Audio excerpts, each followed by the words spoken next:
Bismillahirrahmanirrahim. Assalamualaikum warahmatullahi wabarakatuh. Selamat pagi anak-anak semuanya. Perkenalkan, nama saya Nur Aisyah, bisa dipanggil Bu Ais, dan ini rekan saya. Perkenalkan, nama saya Ilham Fathia Satyagraha, bisa dipanggil Pak Ilham. Kami mahasiswa Universitas Veteran Bangun Nusantara Sukoharjo yang mengikuti program asistensi mengajar di SMA Negeri 1 Muter. Nah, kami diberi amanah untuk mengajar atau mengampu mata pelajaran geografi untuk kelas 11, IPS 1, IPA 1, IPA 2, IPA 3, dan IPA 4 untuk 2 bulan ke depan.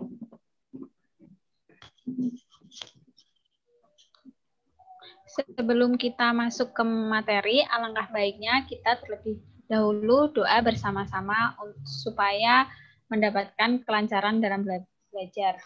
Berdoa dimulai. Berdoa selesai. Sebelum kita memasuki materi yang baru, anak-anak masih ingat minggu kemarin kalian mempelajari materi apa dengan Pak Agus? Ya, benar. Kalian mempelajari tentang persebaran flora fauna di Indonesia dan di dunia. Untuk materi pada pagi hari ini mengenai konservasi flora dan fauna di Indonesia dan di dunia. Udah ada yang membaca materi mengenai pada pagi hari ini? Untuk itu, kita langsung saja pembelajaran pada pagi hari ini. Ibu akan share screen terlebih dahulu ya. Oke, dikarenakan di Sukoharjo ini tempat kita masih memasuki zona level 3. Jadi saat kita keluar dari rumah, patutnya kita tetap mematuhi protokol kesehatan dengan melakukan 3M. Yang pertama yaitu memakai masker, mencuci tangan, dan menjaga jarak. Oke, konservasi flora dan fauna. Ada yang tahu konservasi itu apa? Konservasi dari pengertiannya, berdasarkan Undang-Undang Nomor 5 Tahun 1090, konservasi merupakan sebuah usaha pelestarian flora dan fauna dengan tujuan agar tetap terjaga populasinya dan bisa tetap hingga nanti. Konservasi sebuah kawasan meliputi kriteria kawasan yang memiliki kekhasan tertentu, misalnya memiliki spesies langka dan endemik. Kawasan yang memiliki keterancaman dan kepunahan membutuhkan penanganan, dan kawasan yang memiliki kegunaan untuk potensi unggul dalam menjaga flora dan fauna. Adapun tujuan dari konservasi adalah memelihara proses ekologi dan efisien dalam mendukung kehidupan, mempertahankan keanekaragaman genetik flora dan fauna, menjamin pemanfaatan jenis dan ekosistem secara berkelanjutan. Manfaat konservasi dibagi menjadi dua, ada bidang ekologi dan bidang ekonomi. Dari bidang ekologi, melindungi kekayaan ekosistem alam, melindungi spesies flora dan fauna yang langka, melindungi ekosistem menarik dan unik, melindungi ekosistem dari kerusakan akibat ulah dari manusia maupun alam sendiri. Dari segi bidang ekonomi, memberikan sumber pendapatan bagi masyarakat sebagai tujuan wisata alam, mencegah kerusakan hutan lindung dan bencana alam, dan yang terakhir untuk bahan pangan dan obat-obatan. Berdasarkan Undang-Undang Nomor 5 Tahun 1990 dan Undang-Undang Nomor 23 Tahun 1997, Indonesia melakukan dua metode konservasi. Metode konservasi itu dibagi menjadi dua, yaitu metode in situ dan metode ex situ. Metode in situ merupakan upaya untuk melestarikan keanekaragaman hayati yang dilaksanakan pada habitat asli individu tersebut, baik flora maupun fauna. Sedangkan metode ex situ merupakan proses perlindungan spesies, varietas, dan ras yang terancam punah tumbuhan dan hewan yang di luar habitat aslinya. Selanjutnya, terdapat bentuk-bentuk konservasi. Bentuk konservasi dibagi menjadi 3, yaitu kawasan suaka alam, kawasan pelestarian alam, dan kawasan taman baru. Yang pertama ada kawasan suaka alam. Alam merupakan kawasan yang dijadikan sebagai perlindungan keanekaragaman tumbuhan dan satwa untuk perkembangbiakan ekosistem. Kawasan suaka alam dibagi menjadi 2, yaitu cagar alam dan suaka marga satwa. Yang pertama ada cagar alam. Cagar alam adalah sebuah kawasan suaka alam yang memiliki khasan berupa tumbuhan, satwa, dan ekosistem. Keadaan alamnya masih terlihat asli, belum banyak tersentuh tangan manusia. Memiliki keanekaragaman baik tumbuhan maupun satwa. Contoh dari cagar alam sendiri yang ada di Indonesia adalah cagar alam Cibodas di kaki Gunung Gede Barat. Selanjutnya ada cagar alam Pananjung Pangandaran di Jawa Barat. Dan yang terakhir ada cagar alam Rafflesia di Bengkulu. Di sini adik-adik udah pernah berkunjung di salah satu cagar alam yang ada di Indonesia. Nanti kapan-kapan kita bisa berkunjung sama-sama. Selanjutnya ada suaka marga satwa. Suaka marga satwa merupakan kawasan yang ditetapkan untuk melindungi satwa tertentu dan habitatnya.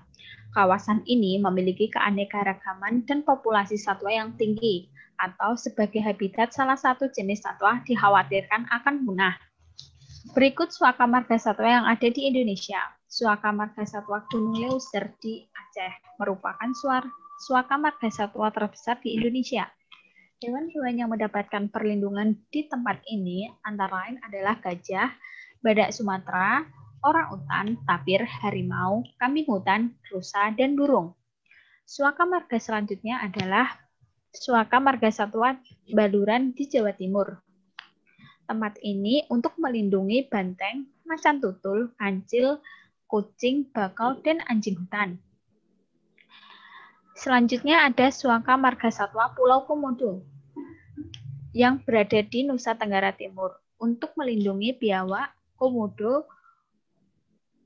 burung kakak tua, ayam hutan, babi hutan, dan rusa. Selanjutnya akan disampaikan oleh Bapak Ilham. Terima kasih, Bu Aisyah. Yang kedua yaitu kawasan pelestarian alam. Nah, kawasan pelestarian alam ini merupakan kawasan dengan ciri khas tertentu, baik darat maupun perairan, dan memiliki fungsi tertentu yang dapat dijadikan sebagai tempat wisata.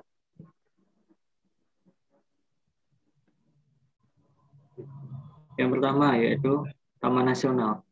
Taman Nasional adalah kawasan pelestarian alam yang mempunyai ekosistem asli, dikelola dengan sistem zonasi yang dimanfaatkan sebagai tujuan penelitian, ilmu pendidikan, menunjang budidaya, pariwisata, dan rekreasi. Nah, di Indonesia ini memiliki 50 taman nasional, 6 diantaranya masuk warisan budaya dunia atau UNESCO. Jadi kita sebagai warga masyarakat Indonesia patut berbangga diri ya. Nah, yang pertama yaitu Taman Nasional Komodo yang berada di NTT. Nah, yang kedua yaitu Taman Nasional Lawrence yang berada di Papua. Yang ketiga yaitu Taman Nasional Ujung Kulon yang berada di Banten. Dan yang terakhir Taman Nasional Gunung Leuser yang berada di Aceh dan Sumatera Utara. Berikut adalah foto-foto dari Taman Nasional tersebut. Salah satu contohnya.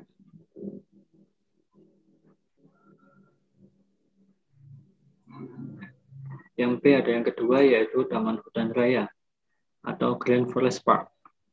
Adalah kawasan pelestarian alam untuk tujuan koleksi tumbuhan dan atau satwa yang alami dan buatan. Nah, jenis asli dan atau bukan asli yang dimanfaatkan bagi kepentingan penelitian, ilmu pengetahuan, pendidikan, dan menunjang budidaya, budaya, pariwisata, dan rekreasi. Tercantum dalam Undang-Undang Nomor 5 Tahun 1990. Nah, berikut contoh taman hutan raya yang berada di Indonesia, yaitu yang pertama Bung Hatta yang berlokasi di Padang. Nah, flora khas yang berada di Taman Hutan Raya Bung Hatta ini yaitu Rafflesia arnoldii, Gueni srikaya. Nah, untuk fauna khasnya yaitu harimau Sumatera, siamang, dan kijang. Nah, yang kedua yaitu Taman Hutan Raya Gunung Bunder. Itu berada di lokasi Yogyakarta. Nah, flora khas dari Taman Hutan Raya ini yaitu jati, kluweh, adenium, dan timoho. Serta untuk fauna khasnya yaitu elang, ular, bido, dan rusa Jawa. Untuk Taman Hutan Raya yang ketiga yaitu Taman Hutan Raya Ngurah Rai yang berlokasi di Bali. Nah, flora khas pada Taman Hutan Raya Ngurah Rai ini yaitu seperti bakau, benuang laki, dan toba. Nah, untuk fauna khasnya yang berada di Taman Hutan Raya ini yaitu seperti penyu hijau, penyu sisik, dan teripang. Nah, berikut adalah contoh gambar atau lokasi pada Taman Hutan Raya ketiga tempat tersebut.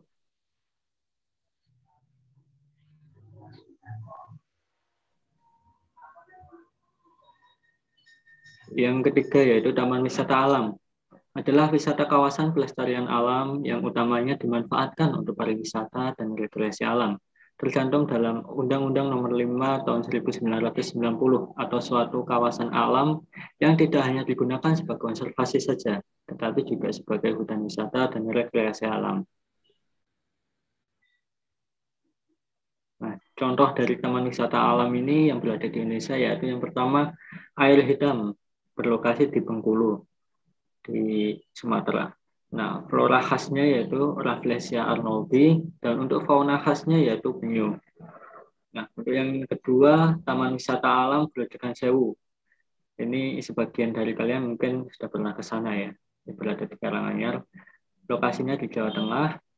Flora khasnya yaitu pinus, tumbuhan pinus, dan untuk fauna khasnya yaitu kera ekor panjang.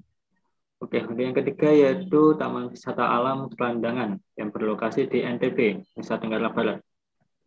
Nah, untuk flora khasnya dari Taman Wisata Alam Pelandangan ini yaitu seperti kayu suren, dan untuk fauna khasnya yaitu ayam hutan. Berikut ketiga gambar lokasi pada Taman Wisata Alam tersebut. Nah, untuk yang keempat, yang D, yaitu kebun raya atau kebun botani dan kebun binatang.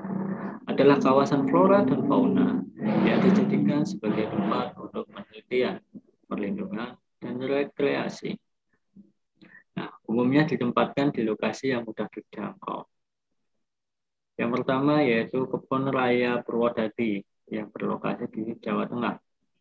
Yang kedua yaitu Kebun Raya Bogor yang berlokasi di Jawa Barat. Dan yang ketiga yaitu Kebun Raya Cibodas yang berlokasi di Jawa Barat juga. Bagi tempat-tempat yang indah. Kapan-kapan jika kalian punya waktu senggang, bisa main ke sana.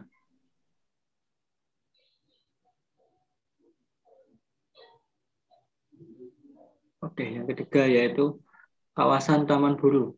Merupakan kawasan hutan yang ditetapkan sebagai tempat wisata berburu. Manajemen pengelolaan kawasan konservasi Masikit Karombe, Koperasi Wahadri, contohnya.